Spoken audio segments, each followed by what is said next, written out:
A 9-year-old boy heard that a murder had occurred in a neighbor's home, but instead of avoiding the scene like a normal child, he stepped closer and carefully observed everything. Before long, he concluded that the police investigation was heading in the wrong direction and even narrowed down the scope of possible suspects. How can this be considered a locked room murder, and done by a stranger?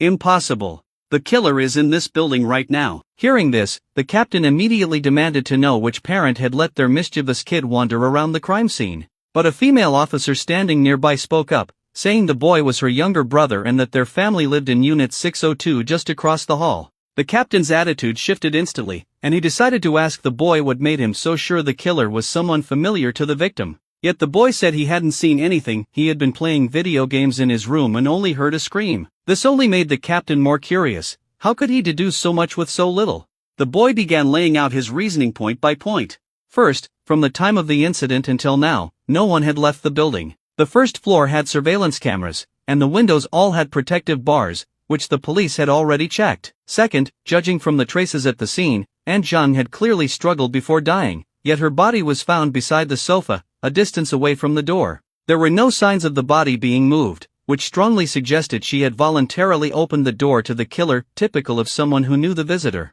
Next, the murder weapon was a fruit knife the boy had seen many times in Aunt Chang's kitchen. This showed the killer hadn't brought a weapon and likely acted impulsively. Finally, from the state of the scene, it was obvious the motive wasn't money. The deputy captain disagreed, insisting that the ransacked room clearly showed items were missing, but the boy explained that the mess was likely staged to mislead the police. The murder occurred around 9 o'clock, a time when many people were still awake.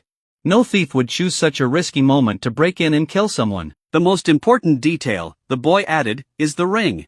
The officers were confused. What ring? The boy pointed out the gold ring still on Aunt Zhang's hand. If the killer were after money, they wouldn't have left something so valuable behind. The captain was stunned by the boy's unusually sharp and mature reasoning. The boy explained he was raised in a family of detectives and had been exposed to investigative training from a young age. But in truth, he was a transmigrator. In his previous life, he was the world's greatest hacker and the most wanted teenage criminal mastermind. After committing too many crimes, he was struck by lightning and killed. Regretful, he swore he would be a better person in the next life only to wake up as a 9-year-old in a police family. Fortunately, his upbringing perfectly explained his abnormal analytical ability, so no adults suspected anything. The boy then pointed out another mistake the police had made. Someone earlier said the scream happened just before the murder. That's not necessarily true, he said, because the scream might not have been from An Zhang.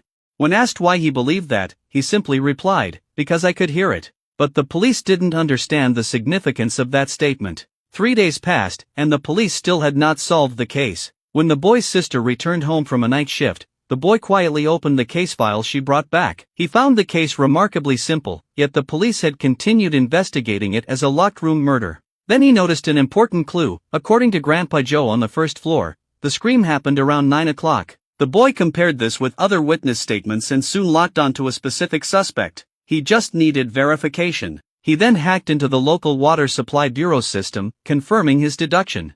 He immediately woke his sister and explained everything, and she quickly called the police, claiming they had made a major breakthrough. The boy told them the scream could not have come from inside the 6th floor apartment because, if it had, Grandpa Joe downstairs would not have heard it. Although police had tested that a woman's scream at 70 decibels could indeed be heard from the first floor, they overlooked an important detail. Grandpa Joe had partial hearing loss. The boy reminded them that he had also said something on the night of the murder, but they ignored it. I shouldn't have heard the scream, he told them. I was in my bedroom playing video games, behind 3 closed doors, wearing headphones.